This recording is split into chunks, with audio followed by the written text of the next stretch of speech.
بسم اللہ الرحمن الرحیم۔ صحیح بخاری 1906 حضرت عبداللہ بن عمر رضی اللہ تعالی عنہما سے روایت ہے کہ رسول اللہ صلی اللہ علیہ وسلم نے رمضان المبارک کا ذکر کیا اور فرمایا، روزہ نہ رکھو حتیٰ کہ چاند دیکھ لو، اور اس وقت تک روزہ رکھنا بند نہ کرو حتیٰ کہ چاند دیکھ لو، پھر اگر تم پر بادل چھا جائے تو اندازہ کر کے مہینہ پورا کرو۔ 1907 حضرت عبداللہ بن عمر رضی اللہ تعالیٰ عنہ سے روایت ہے، رسول اللہ صلی اللہ علیہ وسلم نے فرمایا، مہینہ 29 رات کا بھی ہوتا ہے، لہذا تم چاند دیکھ لو تو روزہ رکھو، اور اگر بطلہ ابرالود ہو تو 30 دن کی گنتی پوری کرو۔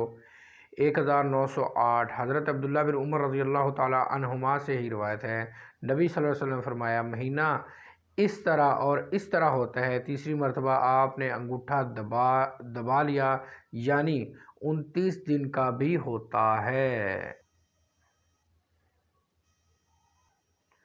صحیح بخاری 1905 1906 1907 1908۔ صحیح بخاری